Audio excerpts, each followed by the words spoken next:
Hello friends, welcome to our channel Indian comics universe. तो आज की कॉमिक्स है निर्मूलक श्रृंखला की दोगा क्रांति की कॉमिक्स का सेकंड पार्ट। तो चलिए शुरू करते हैं बिना किसी देरी के। मैं सिर्फ अपराधियों को मारता हूँ, गुनाहगारों को सजा देता हूँ, पर वह गुनाह के लिए हर निशान को मिटा देना चाहता है, ठीक वैसे ही जैसे तुम अपने दुश्मनों का नामो निशान मिटा दिया करते थे। या खुदा, ये मुझसे कैसा गुनाह हो गया।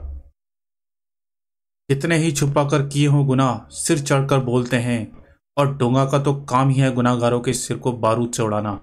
तुम्हारे गुनाह माफी के काबिल नहीं है यूसुफ खान, मगर तुम इसके बोझ को कम कर सकते हो मुझे निर्मूलक का पता बताकर।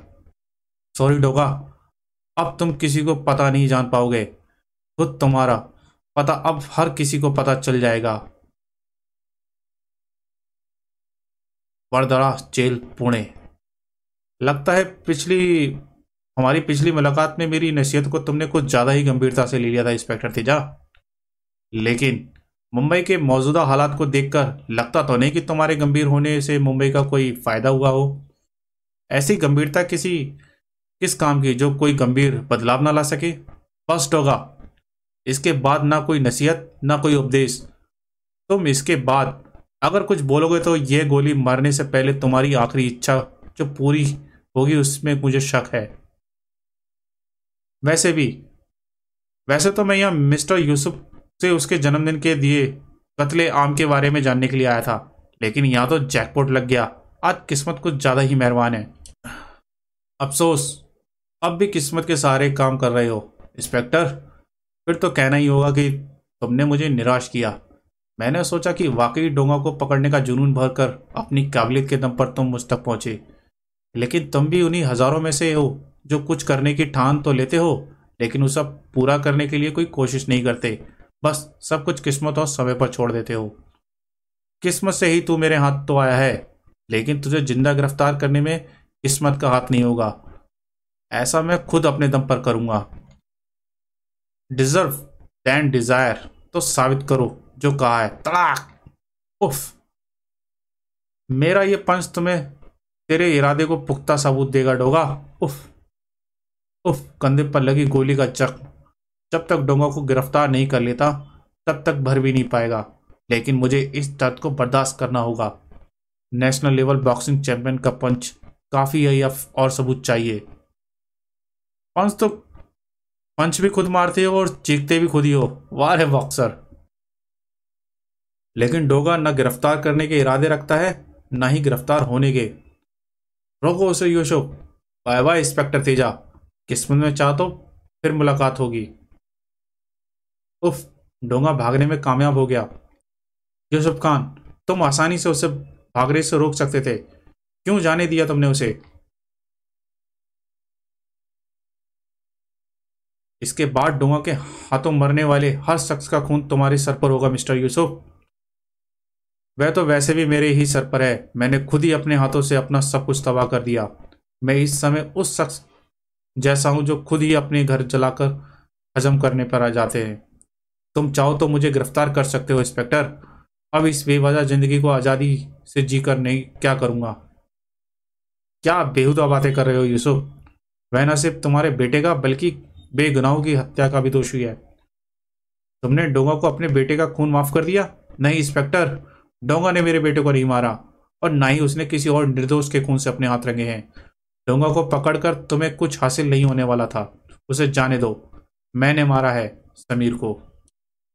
ईयर्स एगो, राधिका बार, मुंबई। अंश के व्यवहार में जबरदस्त बदलाव आया था। वह बहुत आक्रामक और गुस्सैल बन गया था। हट जाओ, नहीं तो चीर देंगे। मैं शुरू से ही पहले पहले परिचित परिस्थिति को समझता था, फिर प्रतिक्रिया करता था, लेकिन मेरे बिल्कुल उलट उसके खून में तुरंत उबाल आता था। डर नाम का शब्द उसके दिलो दिमाग पर जैसे मिट ही गया था। जिसके अपने जिसका सब कुछ उसकी आंखों के सामने छीन लिया हो, उसे डर होगा भी तो किस चीज का। चीर फाड़ तो आज तुम दोनों की कोमल बोटियां की होंगी बच्चों। बहुत जोश चढ़ा हुआ है ना, अभी सारा जोश पैंट गीली करते हुए निकल जाएगा। धाड़। साला हरा की औलाद जमीन से अभी पनपे नहीं, इच्छा आसमान छूने की। उस के लिए अपन पर वार किया, वह तो बचेगी नहीं मुझसे। लेकिन उससे पहले तो तुम दो छोकरों को आखी जिंदगी का सबक सिखा कर जाऊंगा। ओह, जवानी का बहुत जोश चढ़ा है तुझ पर, अभी ठंडा कर देता हूँ। हा हा हा, चीख राधिका चीख, हा हा हा हा। छोड़ दे उसे कमीने, छोड़। उन्हें हाथ भी लगाया तो चीर के रख दूंगा तुझे। हा हा हा। देख, तेरे बच्चों की हालत हो रही है, आज अपनी माँ को स्वागरात बनाते हुए देखेंगे ये पिल्ले। हा हा हा हा। शेर अगर अपनी माँ कुछ देर के लिए छोड़ जाए और गिद्दड़ उसमें आकर रहने लगे तो इसका मतलब ये नहीं कि ये माँ गीदड़ की हो गई और जंगल का राजा गीदड़ हो जाएगा। गीदड़ चाहे जो कर ले, वह कभी शेर नहीं बन सकता। ये बार मेरी मांद है और इस मांद का शेर, और इस पूरे एरिया का सिर्फ मेरा राज चलता है। तो जैसे सैकड़ों गीदड़ इस मान में घुसकर मेरी चीजों पर नजर डालते हैं, उन पर कब्जा करने की कोशिश करते हैं, लेकिन भूल जाते हैं कि जब लक्कड़ वापस आएगा तो चीर फाड़ डालेगा। भाई, उसे उसे माफ कर दो भाई, नया आया है इस एरिया में, उसे यहाँ के कायदे कानून के बारे में नहीं पता। लक्कड़ के कायदे कानून बहुत सख्त है, गलती की सजा भुगतनी ही होगी। नहीं, आज तेरी किस्मत तेरे साथ है कमीने, वरना लक्कड़ की मान में घुसकर मनमानी करने का अंजाम बुरा होता है, बहुत बुरा। ले जाओ इसे मेरी नजरों से दूर, और दोबारा इसका थोबड़ा नजर नहीं आना चाहिए मुझे यहाँ। तुम लोगों ने यह अच्छा नहीं किया, मोहन भाई के आदमी पर हाथ डाला है तुम लोगों ने। समझ लो आज से तुम लोगों की उल्टी गिनती शुरू हो गई। अबे चल बेवड़े, साला खुद तो मरेगा, हमें भी मरवाएगा। मेरे बाप ने मुझे सिखाया था कि सांप कफन समय रहते कुचल देना चाहिए, वरना वह सांप तुम्हें डसने में देर नहीं लगाएगा। लेकिन तेरी वजह से आज मैंने उसे सपोले को जाने दिया राधिका, यानी उस सपोले का एक जहरीला नाग बनने का मौका मिल गया है। और हमारे धंधे में दूसरे को मौका देने का मतलब समझती है राधिका। बोला था ना कि तुझे कि तू सिर्फ तब परफॉर्म करेगी जब तेरे आजू बाजू मैं रहूंगा। इतनी सी बात तेरी कनपटी में नहीं घुसती राधिका? अरे भाई, ऐसे कैसे समझेगी?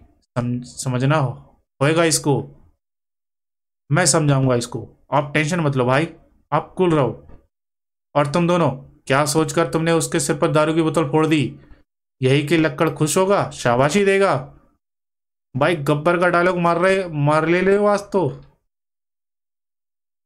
वह इन्हें परेशान कर रहा था और ये मुझसे बर्दाश्त नहीं हुआ।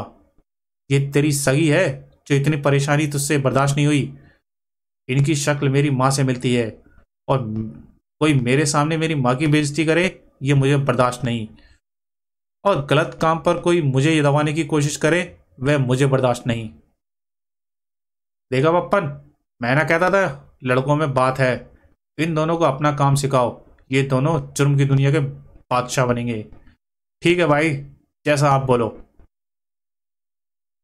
वह कह रहा था कि हम जुर्म की दुनिया के बादशाह बनेंगे, जबकि जुर्म की दुनिया का तो मैं छोड़कर भागा था।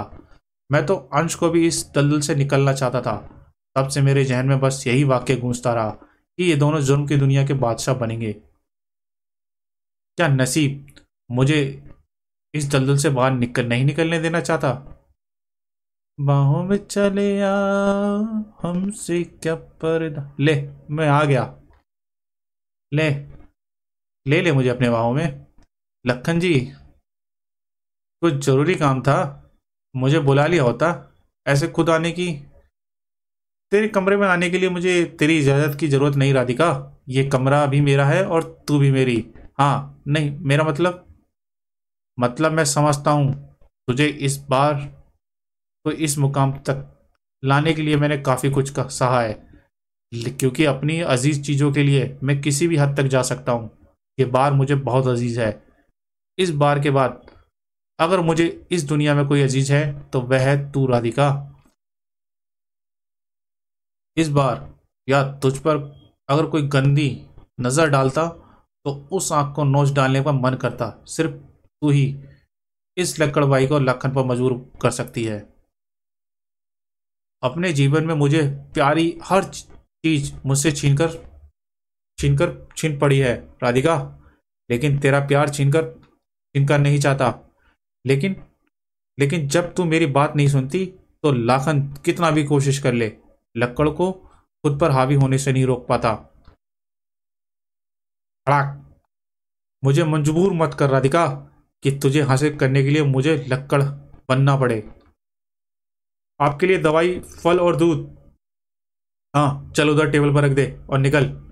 नहीं, ये दवाई मैं इन्हें खिलाने के लिए लाया हूं और मैं इन्हें खिलाकर ही यहां से जाऊंगा। रही बात यहां से निकलने की, तो अभी यहां से आपको निकलना होगा। खुद ही निकल जाएंगे तो बेहतर होगा। अभी तो मैं जा रहा हूं राधिका, मेरी बात ध्यान देना। आओ बच्चों। उसके बाद से अंश के प्रति लक्कड़ का झुकाव और बढ़ गया। उसे अंश में अपना अक्स दिखाई देता था। अंश का बेबाकपन, निडरता, ढीठपन और जुनून शायद लक्कड़ को अंश में अपना उत्तराधिकार दिखता था। राधिका नाम की उस लड़की में अंश को अपनी मां के आस पास होने की एहसास होता था, वह भी होंठ के ऊपर बने एक कॉमन तिल के कारण। जिस मददगार अंश ने मुझे ब्रेड का चोर समझकर मेरे पीछे पड़े लोगों से मुझे बचाया था, जो मुझे आश्रय देने के लिए अपने घर ले गया था, वे भोला भाला नेक दिल अंश सभी पर न जाने कहाँ खो गया था। मैं अंश को उस नरक से निकालने के लिए बहुत समझाता था कि यह जुर्म के दलदल हमारा लक्ष्य नहीं, लेकिन उसने मुझे सुनना ही छोड़ दिया था। कहीं ना कहीं मैं उसे अपने रास्ते से कांटा लगने लगा। बावजूद इसके अंश ने अपने लक्ष्य से भटकाना नहीं था। अंश ने लक्कड़ के दम पर यूसुफ से बदला लेने की ठान ली थी, लेकिन उसे यह नहीं पता था कि यूसुफ जैसे मगरमच्छ को मारने के लिए लक्कड़ जैसी छोटी मछली नाकाफी थी। अपने लक्ष्य को पाने के लिए जिस सीढ़ी को अंश ने अपने पैर रखा था, उसे उस सीढ़ी पर चढ़ने का मौका मिल जाता। उससे पहले ये घटित हो गया ये हादसा। धड़ाम। अन्ना, अन्ना, पप्पन क्या हो रहा है बाहर? ये आवाज कैसी थी? साला चैन से सोने भी नहीं देते लोग। साला क्या राड़ा चल रहा है बाहर? ये अन्ना को इतनी बार बोला है रात को पीकर मत आया कर, लेकिन सुनता कौन है इधर? दारू की बोतल देखकर ही फेफड़े को लीवर धड़कने लगता है। भाई गजब हो गया भाई। अबे ऐसा बावला क्यों हो जा रहा है? सस्पेंस बनने की जगह सीधा बोलता क्यों नहीं, क्या हो गया? भाई मोहन के गैंग वालों ने धावा बोल दिया है। भाई नीचे कत्लेआम मचा दिया भाई ने, और अब वह आपको मारने के लिए ऊपर आ रहा है। ऐसे कैसे मार देगा मुझे? मैं कोई मच्छर नहीं हूं जो मार देगा। तू हट रास्ते से, मैं अभी देखता हूं उसे। तू बप्पन, तूने वार किया मुझ पर? तेरा दिमाग तो खराब नहीं हो गया? क्यों, हैरानी हुई ना मुझे इस रूप में देखकर? ये रूप धारण करने के लिए मुझे तूने मजबूर किया है लक्कड़। हैरानी। खाने को रोटी, रहने को जगह दी, और तुम मेरा ही घर जलाने पर तुला है। क्यों? तुम्हारे क्यों का जवाब मैं दूंगी तुम्हें। Radhika. Mumbai now. Home minister server visit to Dharavi. तुम हमेशा से खुद की तबीयत के प्रति लापरवाह हो रही है। अरे आई, ये बच्चों की तरह जिद करना छोड़ दे अब। तू रहने दे रे, अब तू बड़ा आदमी हो गया है। शहर का नामी संतरी, संतरी नहीं रे, आई मंत्री। हाँ वही हो गया है। तो मुझे सिखा रहा है? अरे आई हूं मैं तेरी, मुझे मत सिखा। सिर से 2 बाल क्या गायब हो गए? तेरे खुद खुद को बहुत बड़ा समझने लगा है। हड्डी पहनना तक खुद नहीं आता था। तुझे तब से जानती हूं मैं तुझे। नाक पोंछने के लिए भी मेरी साड़ी का पल्लू चाहिए होता था तेरे को। अरे अब इस बात को यहां पर बोलने का क्या फायदा? आई तुझे कितनी बार कहा है कि अब छोड़ दे ये झोपड़ी। तुझे मुंबई में कहीं अच्छी सी जगह बड़ा सा घर लेकर देता हूं। जरा अच्छी जगह जाएगी तो तबीयत भी ठीक रहेगी, लेकिन तू सुनते ही नहीं। और तुझे भी मैंने कितनी बार कहा है कि मेरी आखिरी जिंदगी वही धारावी नगर में इसी झोपड़ी में गुजरी है। आरती भी इधर से उठेगी और तू सुनता ही नहीं मेरी। कुछ नहीं हुआ है, मुझे 1-2 दिन की बात है, ठीक हो जाऊंगी। मैं डॉक्टर भोसले से दवाई ले रही हूँ। भोसले, वह बुड्ढा छोला छाप हकीम अभी भी अपनी चूरन की दुकान चला रहा है और तू अभी भी उसी से दवाई ले रही है। मत भूल कि तू तबीयत खराब होने का बहाना करके उसके पास चूरन चुरा कर खाने जाता था। क्या आई, इन लोगों के सामने कम से कम मेरी बातें मत कर, ऐसी बातें मत कर। तू नहीं करेगा तो मैं भी नहीं करूंगी। सर, ये न्यूज़ में कुछ आ रहा है sir. You need it this. गौर से देखिए इस सूरत को, कुत्ते से मिलती है ना। वही कुत्ता जिसे स्वामी वक्त की मिसाल कहा जाता है, इंसान का सच्चा दोस्त कहा जाता है, अपने मालिक अपनी गली की सुरक्षा पूरी मुस्तैदी से करता है। इतना मुस्तैद कोई इंसान नहीं हो सकता, लेकिन मुंबई में एक इंसान ऐसा है जो कि इस कुत्ते की शक को धारण कर पिछले कई सालों से मुंबई की सुरक्षा पूरी मुस्तैदी से कर रहा है। आपका अपना डोंगा।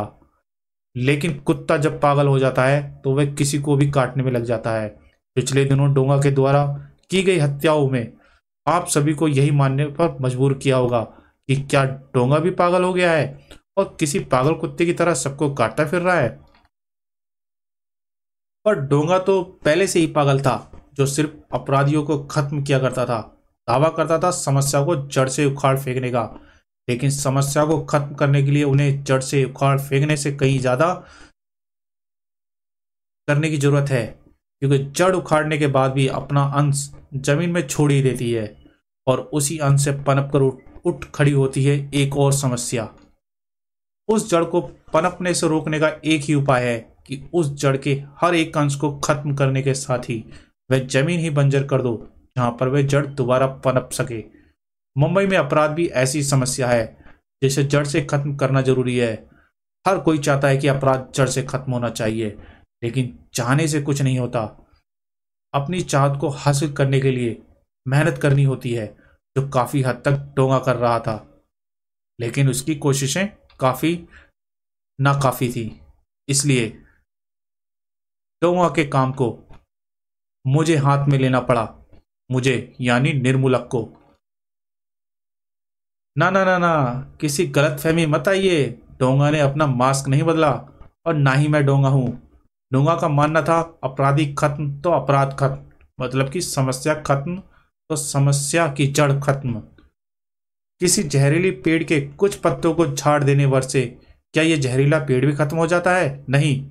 जब तक पेड़ सलामत है तब तक पुराने पत्ते झड़ते रहेंगे और नए उगते रहेंगे। आप पत्तों को झाड़ते रहिए, नए पत्ते फिर उगाएंगे। क्या चंद अपराधियों को सजा देने से अपराध जड़ से खत्म हो सकता है? मुझे जवाब देने की आवश्यकता नहीं है, क्योंकि आप सभी ये जानते हैं कि अपराधी भी पेड़ के पत्तों की तरह होते हैं। पत्ते झड़ते हैं फिर नए पत्ते उगाते हैं, झड़ते हैं फिर नए उगाते हैं। इन पत्तों को दोबारा उगने से रोकने के लिए जरूरी है पेड़ को जड़ से खत्म किया जाए। लेकिन समस्या के पेड़ की जड़ जितनी जमीन के ऊपर होती है उससे कहीं ज्यादा जमीन के अंदर फैली हुई होती है। और मुंबई में समस्या की जड़ को पोषण देने वाली यह धरती, धारा नगरी, एशिया का सबसे बड़ा स्लम, लाखों बेघरों का घर दे रखा है मुंबई के इस छोटे से इलाके ने। और देखन में छोटन लगे घाव लगे गंभीर कहावत इस इलाके पर बिल्कुल फिट बैठती है। जैसे किसी पेड़ के जहरीले होने का पत्ता उसके स्वरूप से नहीं लगाया जा सकता, उसी तरह बेघरों को आश्रय देने वाला स्थान औरों की बर्बादी का कारण हो सकता है, इसका भी अंदाजा नहीं लगाया जा सकता। एक ऐसा ही नरभक्षी पेड़ है धारा नगरी, जिसमें आए दिन नई शाखाएं विकसित होती हैं। ये शाखाएं जन्म देती हैं अपराध की नई नई कोपलों को, जो बढ़कर जहरीले फलों का रूप धारण कर लेती हैं। जिस पेड़ की कोठर में न जाने कितने जुर्म के कितने ही कीटाणु पलते हैं, जो इंसानियत को संक्रमित करने में जरा भी वक्त नहीं लेते। एशिया का सबसे बड़ा स्लम भारत के माथे पर शर्मिंदगी का एक बदनुमा दाग है, क्योंकि यही है अपराध का सबसे खतरनाक वृक्ष। मुंबई में हर छोटे से छोटा, बड़े से बड़ा अपराध यहीं से पनपता है, बढ़ता है और फिर एक ऐसे कोड में तब्दील हो जाता है जो पूरे समाज को लील जाने की क्षमता रखता है। लोगों को छाया और जीवन दायी ऑक्सीजन देने वाला वृक्ष भी 24 घंटों में 12 घंटे प्राणघातक कार्बन डाइऑक्साइड उत्सर्जित करता है। इसी तरह मुंबई में हजारों लोगों को आश्रय देने के अलावा यह जगह दूसरों को बेघर करने वाली अपराध रूपी जहरीली कार्बन डाइऑक्साइड भी छोड़ती है। मुंबई में जुर्म को जड़ से मिटाना है तो इस पेड़ को नामो निशान मिटाना होगा, यानी कि धारा नगरी को मुंबई के नक्शे से मिटाना होगा। लेकिन जैसा कि कहते हैं कि गेहूं के साथ घुन भी पीसते हैं, क्रांति बलिदान मांगती है और इस निर्मूलक क्रांति की शुरुआत होगी अब।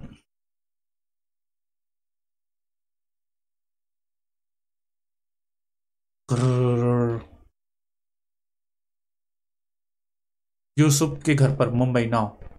ये आप क्या कह रहे हैं यूसुफ साहब? आपके बेटे समीर को आपने मारा है? लेकिन समीर तो आपकी जन्मदिन पार्टी में। गुनाह का जिम्मेदार होने के लिए उस गुनाह को अंजाम देने की जरूरी नहीं होता।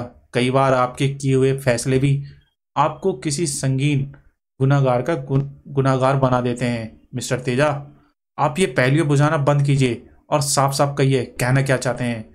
मैंने एक आस्तीन का सांप पाला था मिस्टर तेजा, और उस आस्तीन के सांप ने मुझे ही डस लिया।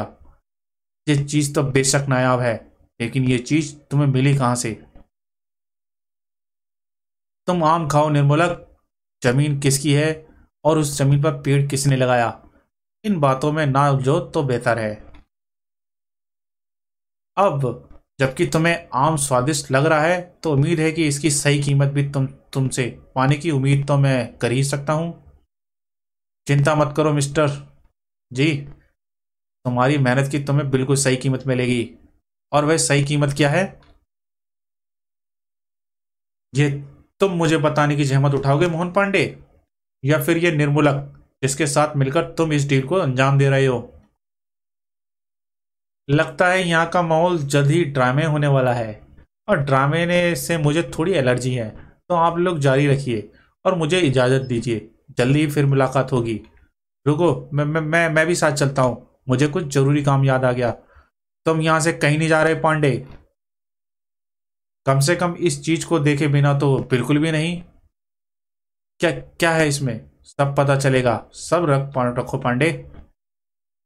ये तो समीर बेटे की उसकी दोस्त के साथ वीडियो है, लेकिन इसमें ऐसा क्या है जो आपने इतना रहस्य बना रखा है?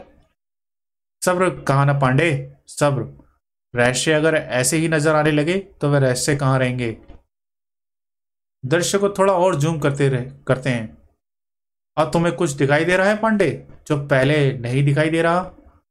हाँ हाँ, दिखाई दे रहा है। ये मैं और निर्मूलक हैं, आपस में बात कर रहे हैं। लेकिन इससे साबित क्या होता है? साफ साफ कहिए, क्या कहना चाहते हो? क्या बात कर रहे थे तुम दोनों, बताना चाहोगे पांडे?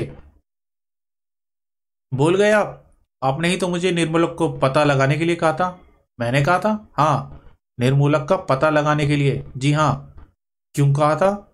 क्योंकि डोंगा ने आपके जन्मदिन की पार्टी में भारी कत्लेआम मचाया था, जिसमें समीर बेटे की मौत।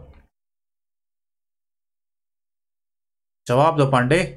अगर मैंने निर्मूलक का पता लगाने के लिए समीर की मौत के बाद कहा था, तो समीर इस वीडियो में कैसे है?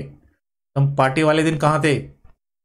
सभी लोग पार्टी में शरीक हुए थे, लेकिन सिर्फ तुम पार्टी में नहीं थे। क्यों?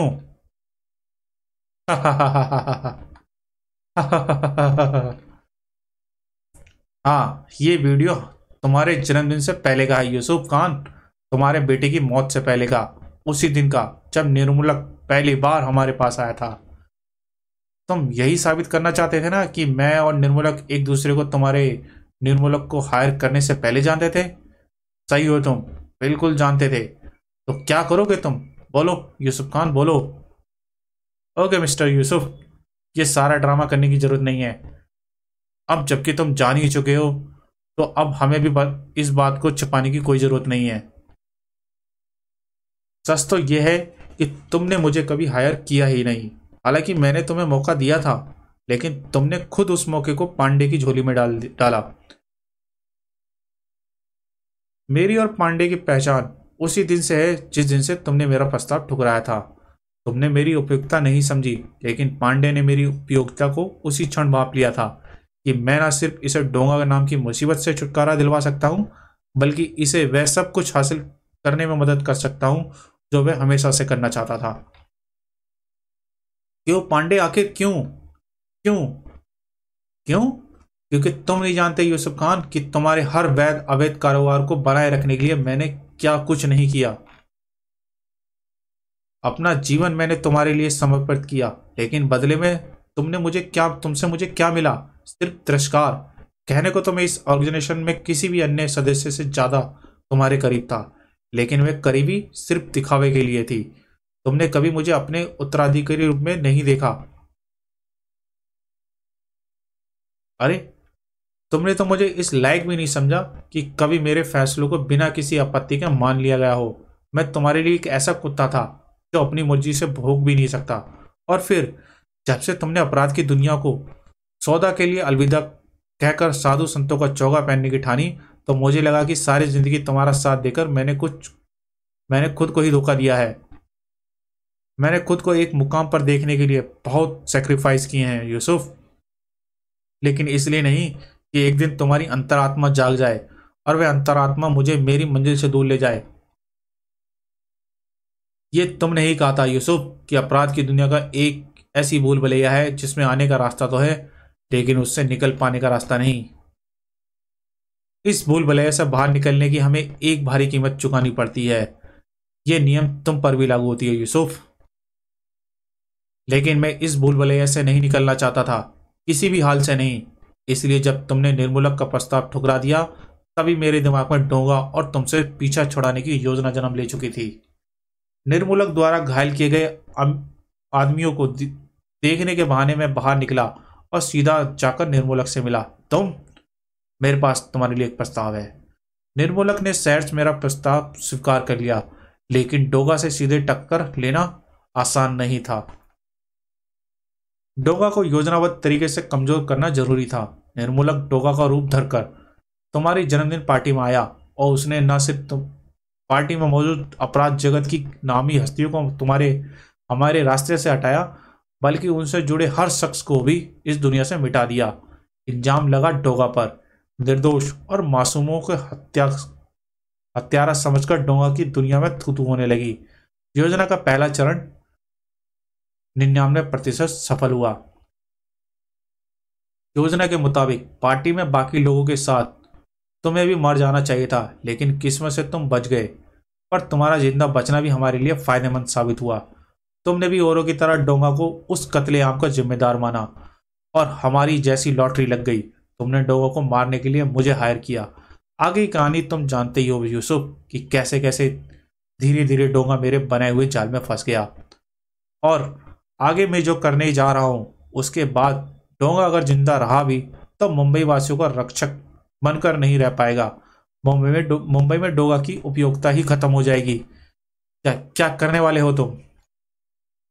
चिंता मत करो यूसुफ। आंखों देखा हाल कानों सुनी बात से कहीं ज्यादा रोमांचक होता है, और तुम्हारा रोमांच रत्ती भर भी कम नहीं करने वाली मेरी कोई मंशा नहीं है। और हाँ, जो भी होने वाला है उसकी जड़ तुमसे ही होकर गुजरती है यूसुफ। जो होगा उसके जिम्मेदार तुम ही हो।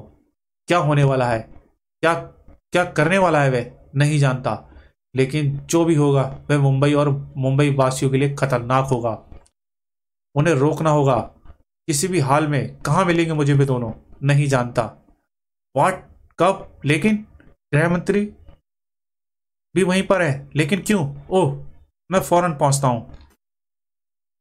मुझे अभी जाना होगा मिस्टर यूसुफ। शायद उन दोनों का पता चल गया है। एक बात और मिस्टर यूसुफ, जल्दी ही मैं आपको गिरफ्तार करने आऊंगा। धारा नगरी, मुंबई 9। मेरी माँ ने मुझे बचपन से ही जरूरतमंदों की मदद करना सिखाया था, और मैं हमेशा अपनी माँ की दिखाई राह पर चला। अब जरूरतमंद मुंबई को छुटकारा मिलेगा एक कमजोर बाप से। मुंबई को मिलेगा असली बाप। अब मैं आप लोगों को अपराध और डोगा की पूरी तरह निजात दिलवा कर रहूंगा। यही है डोगा उन्मूलन अभियान। अब होगा निर्मूलक उदय और डोगा अस्त। तो गाइस, ये था निर्मूलक क्रांति का सेकंड और लास्ट पार्ट। इस उन्मूलन क्रांति का कॉमिक्स का लास्ट पार्ट डोगा अस्त हम अगले अंक में पढ़ेंगे। तो गाइस, अगर वीडियो आपको पसंद आया हो तो वीडियो को लाइक करें, चैनल को सब्सक्राइब करें और बेल आइकन का घंटा प्रेस करना ना भूलें, जिससे आपको आगे आने वाली कॉमिक्स का नोटिफिकेशन मिलता रहे। तो चलिए मिलते हैं अगली कॉमिक्स में डोगा अस्त में। Thank you.